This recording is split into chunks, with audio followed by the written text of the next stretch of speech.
Boys, it's time to have a conversation about Travis Hunter. If you guys do enjoy the video, please leave a like, subscribe, and I'll catch you next time. Peace. So NFL OTAs have been going on for about a month now, and it's kind of crazy to see how many clips we've been coming out of the Jags mini camp based on Travis Hunter and all that stuff around him playing DB, him playing wide receiver, his routes, and all these other things. And obviously a lot of people are looking to see what he's going to be like entering the draft just because he was a number 2 pick. And here's one of his routes right here, unguarded. Who gon' stop me, huh? So obviously he's unguarded. He stumbles out of his break. I mean, this is the first clip I think that came out. This was on the 18th. OTA started on the 12th. So it was kind of one of those things where people saw this and like, man, this kid might not have it. He might not be that guy that he was in college. And it's kind of tough to see because the kid has potential, right? But seeing stuff like this in training camp and mini camp, it's weird. It's kind of like has a lot of doubt in a lot of people's minds. So there's that clip. We have one right here side by side by the first. This is the first wide receiver actually taken was T-Mac for the Panthers, number 6 pick.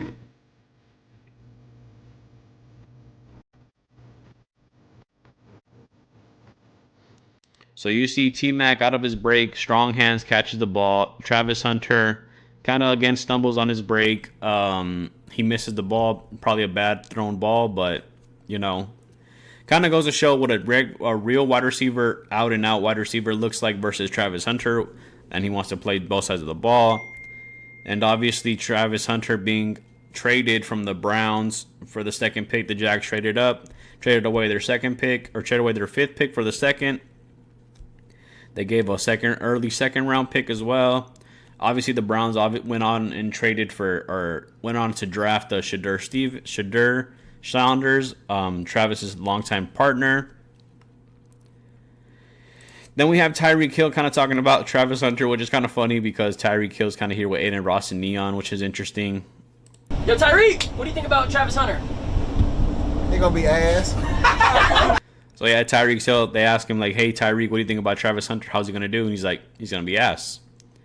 Which is fair coming from Tyreek Hill because he knows that if Travis Hunter's coming out to defend Tyreek, he's going to be exhausted just because of how fast Tyreek is. And having to defend him and having to play offense at the same time is going to be just like impossible to do just because of that front. And Tyreek knows the level of wide receivers there are in the league because he's competing against them. Then we have another clip right here where he's dancing with his teammates. Or he's dancing and his teammates are like, all right, bro, what the fuck are we doing, right?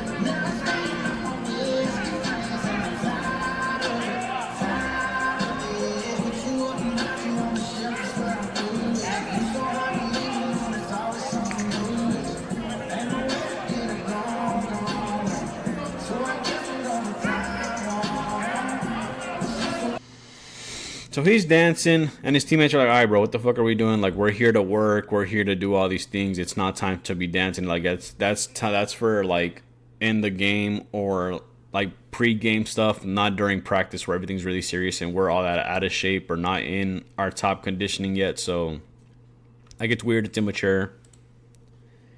Then Liam went on to Pat McAfee. I think he's the OC. He's the head coach, actually, now. So, head coach of Jags went on to Pat McAfee show, talked about Travis Hunter and his progress. Guys decide that we are going to make a play for Travis Hunter. This is a must-have for this Jacksonville Jaguars team. And when did you decide you were on board with the Travis Hunter experience as the head coach of the football team? I think about a month prior to the draft, we started having some conversations, right? James came in to our office, was Tony and I sitting in here, and he said, hey, what would you guys think if we could go and make this thing happen? And when you go through the evaluation process of Travis on both sides of the ball, and you'd say, yeah, I would take him as a DB and I would take him as a receiver, right? And so those conversations started to become a little bit more realistic about a month prior. And then, okay, you have to go through all the different scenarios, right? What happens when we give up this pick? What do we end up having to do to pivot? And ultimately, it just came down to, look, we want to get a player that wants to come in here and obviously be the best player that he can be. He feels as though He can do some phenomenal things in this league on both sides of the ball, which we appreciate, and we want to be able to give him that platform while also knowing that when your best players are some of your hardest workers and the guys that truly love the game, that love every aspect of it, that eat, breathe, and sleep this thing, that's who he is. And we do have a lot of those guys in this building, but continuing to add to that is what was really important, and those are the things that he brings. Did you guys? So yeah, obviously the head coach is backing his boy, the second round pick. He's trying to justify it, right? He's trying to make sure that, hey, this is our guy. We drafted him to be a certain type of player. We liked his college film enough to draft him, so here we are. Like I said, obviously you're the head coach. You're gonna back your boy. You're gonna back the pick and the front office for drafting him. They obviously traded up for him. Kind of expected, right? He talks about how his film was good during college and how they liked that and how he's going to be one of those players, a pivotal player. Don't know what his role is going to be like exactly, right? Just because of how he's going to be able to like his cardio, how's it going to be? Running routes, defending routes. It's not going to be easy. The NFL is a different game. But Liam's been in the league for a long time. We'll see how he does with him. Then we have a picture with him and Brian Thomas Jr. Obviously, Brian Thomas Jr. is kind of one of those dudes that he's elite out of LSU. Last year, he had a great season. They had their quarterback problems, but BTJ still happened to have a great year. It was great for fantasy as well. Then we have this clip, a highlight. So a lot of the times, this whole OTA was a big, bad for Travis Hunter, and then we finally had a good highlight of his on man coverage.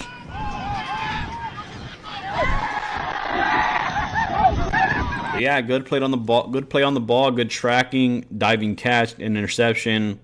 Defense is hype, so it's good to see after so many bad clips, you see a good clip. He also recently got married. He also bought a house in Jacksonville, paid a pretty penny for that. A good portion of his signing bonus was to his house. Super happy for the kid. I mean, it's going to be interesting to see how he does play in the league. It's a lot different, like a lot of people understand, like college game versus NFL. It's going to be super different. It's going to be much, much harder. How does he transition within defense and offense? What it's going to look like? I'm under the assumption that he's majorly going to play one side of the ball. He's not going to play both sides of the ball coming out. I think he's not going to be conditioned enough. I don't think he's going to be. His cardio is not going to be there. It's going to be difficult for him to adjust to certain things, certain type of coverages. I think it'll worsen the Jags' opportunities to win games. So I don't think it's going to be like that for. I would say I give it 5 weeks until he actually start seeing him get reps on defense and offense. Maybe 1 week he'll be on defense, another week he'll be on offense. We'll see the snaps he gets on both sides of the ball. If he's your second round pick, you want him to be on the field, and you want him to be on the field as much as possible, obviously. But you don't want to tire the kid out. You want to have him see. You want him to see a long time success in the league.